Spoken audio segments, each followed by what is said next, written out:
What's going on, everyone? Happy Friday, and welcome back to another episode of Twins Latest. I'm Sam Calder. Hope you are all doing well.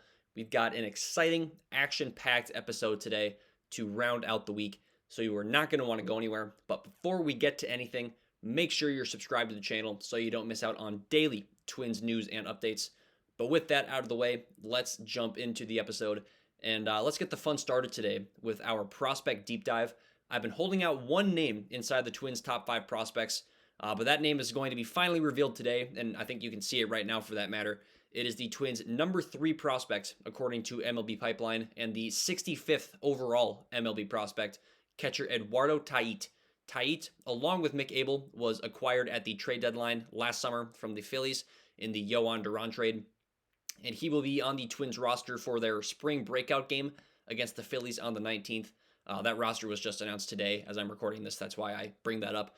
But Tait is not ranked as high as he is because of 35 plus home run upside at the major league level. He's not Cal Raleigh, but he does just about everything else well offensively, and he has 60 grade power in his MLB Pipeline scouting report. So he's very capable of hitting the ball hard, and he's done so. It just hasn't been in the air a whole lot up to this point. Most 18-year-olds are in their senior year of high school. Tait, as an 18-year-old, was hitting 250 at high A, which doesn't sound like anything super impressive, but just for some perspective, Merrick Houston, who was the Twins' first-round draft pick last summer, hit just 152 at high A as a 21-year-old after being drafted. So Tait is well beyond his age as a hitter. He also hit 296 in 7 games with the Phillies high A affiliate, which is very impressive. The only thing that I'm concerned with in his offensive game is potentially his plate discipline. He has extremely good bat to ball skills, and because of that, he started chasing out of the zone more and being more aggressive. That was very apparent at high A in 37 games there between the Phillies and the Twins. He drew 6 total walks. That's compared to 30 in 75 games at single A. So I really want to see him be a little more patient and selective at the plate. And I think that would help his on-base percentage too. It dipped down to 286 at high A, which is not good. But defensively, he's got a great arm and could become a plus defender down the road. It's obviously still about refinement at this point in his career, but he's got the arm and the frame to turn into, a quality backstop long term. His arm has a 60 grade on MLB Pipeline, so that's awesome. But there's a lot to like with Eduardo Tait. But before you get too excited, it is worth a reminder. He's only 19 and probably won't be MLB ready until 2028 at the earliest. He'd be 21 in 2028.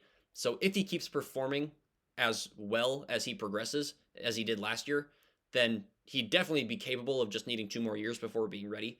But again, that's best case scenario. It's more likely that he'll be a full-time Twin in 2029 or 2030. And assuming he's still around, I mean, a lot can change in, 2 to 4 years. But I'm very optimistic on Tait's outlook. Long term, he's ideally the Twins' primary catcher for the next 10 to 15-ish years after getting called up, obviously. So this is definitely a guy worth monitoring over the season, and we will check in on him regularly over the course of the year. But let's shift gears from Eduardo Tait to the Twins game yesterday against the New York Yankees. And they were looking to avenge a 17-5 loss last week. Safe to say they did so. They took a beating to the Yankees with a 15-0 massacre yesterday after a 6-3 win over Team Puerto Rico on Wednesday.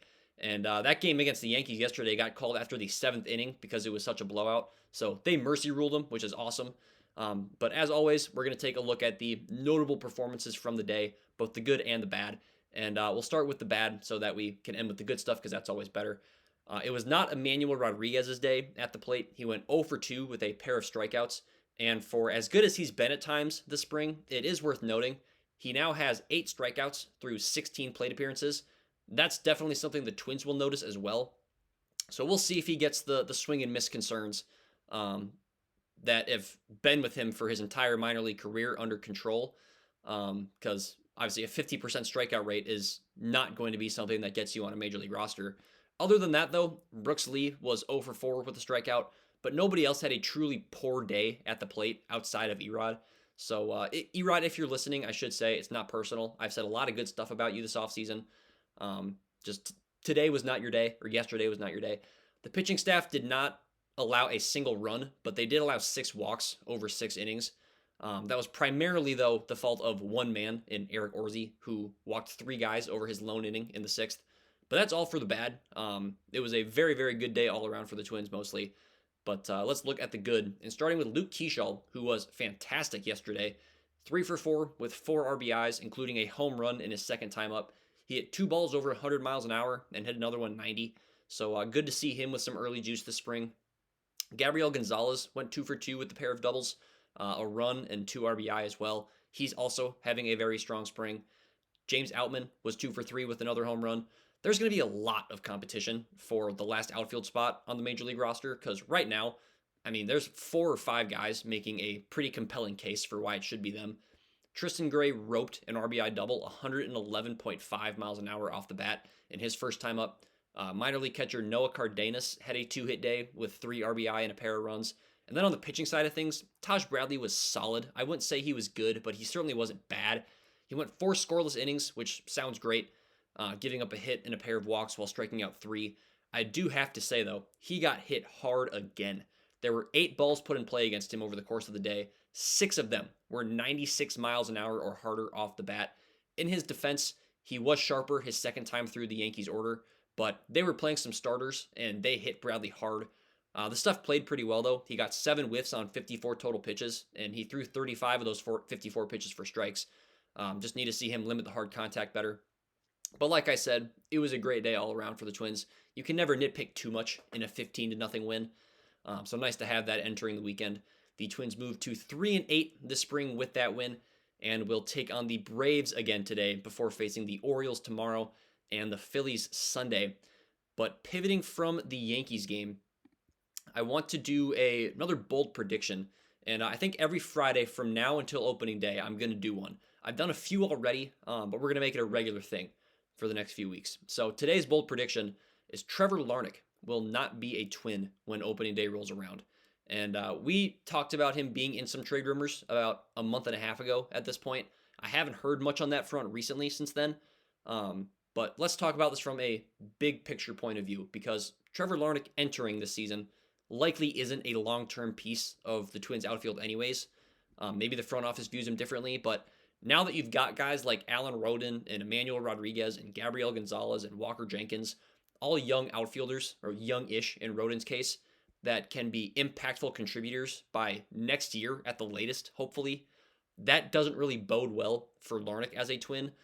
There's just nothing about his game that really stands out, in my opinion. He's got solid raw power, but it's not exceptional. You'd expect Rodriguez and Jenkins to develop into more powerful hitters than Larnach. He's not a good defender, and if you watched yesterday's video where I did my updated roster projections, I mentioned Larnach is who I think will be the primary DH at this point. He doesn't have a strong arm in left field either, so really nothing going for him defensively compared to other names.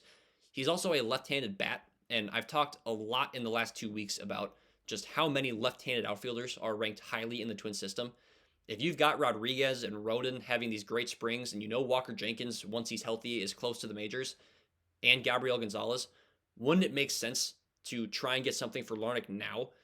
And I don't say all this just to bash Trevor Larnach, and I've been pretty pessimistic on him this offseason. It's not because I think he's a bad baseball player. This is just a loaded outfield core in Minnesota, and unless you consider Larnach to be a long-term piece of the team, I would look to just shop him now. As far as potential suitors go, it's still the same ones we've been talking about all offseason. The Astros, I think, are the team that makes the most sense. They need a left-handed outfielder very badly. The Diamondbacks and the Giants both, I think, still make a lot of sense. And we've seen trades happen later than this in spring training before. So just because it's March 6th doesn't mean something can't happen. But that's my bold prediction. Trevor Larnach will be traded before opening day. We've got less than 3 weeks at this point to see if I'm right. But then, as always, we are going to wrap up the episode with our Twins player preview. This very well could be the last of the Twins player previews. This will be number 33, and you can obviously only have 26 players on the MLB roster, so we're starting to run low on names. But the name we're looking at today is fighting for a spot in the Twins bullpen this season. It is relief pitcher Cody Loyeresan. Loyeresan made his MLB debut with the Twins last year, and he made a damn good first 5 appearances. Over 7 2/3 major league innings last year. He allowed 1 earned run and no walks, only 4 hits and struck out 7. The underlying metrics backed up his impressive stretch, though it was a very small sample size, and he wasn't actually eligible for any of the advanced metrics. I'm just going off of what they would have been. But he's got a 3-pitch mix with a fastball, a changeup, and a cutter. Very interesting mix. You don't often see, a pitcher with no sort of breaking ball in their arsenal. Though his cutter does move a little bit more like a slider and has the speed difference to be a slider. But he relied heavily on his fastball last year, throwing it 62% of the time in the majors. It sits right around 93 miles an hour usually. His changeup was his main secondary. He threw that 27% of the time. And then the cutter slash slider 11%. Looking at his stuff plus grades, the cutter slider pitch was actually his best one from a movement perspective, grading out at a 111. His fastball and changeup are at 92 and 94 respectively.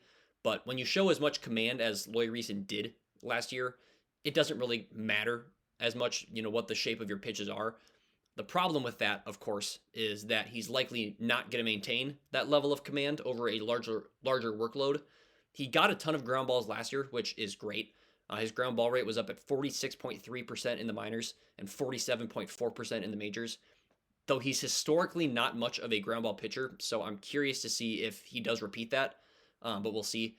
I'm up in the air on if he'll make the opening day roster or not. In the Sam Calder projections that I did yesterday, I included him in the Twins bullpen, though I'm not super confident that the actual Twins will do the same thing. But I think his brief stint last year in the majors is worth giving him another shot to start the year. And if he doesn't play well, you can DFA him or send him to AAA, though I'm not sure if he's got minor league options left. I'm not saying he's going to become the next Griffin Jax, but he can be a solid middle inning reliever out of the bullpen for the Twins this year. And I'm curious to see how he does over these next few weeks and if he does end up earning a major league roster spot. But that's going to do it for today's episode of Twins Latest. Thank you guys so much for watching. Be sure to like the video if you enjoyed and subscribe to the channel if you're not already for daily Twins news and updates. If you've got anything Twins related that you'd like me to talk about in a future episode, let me know down in the comments. But until next time, I'm Sam Calder, and I'm out. Peace.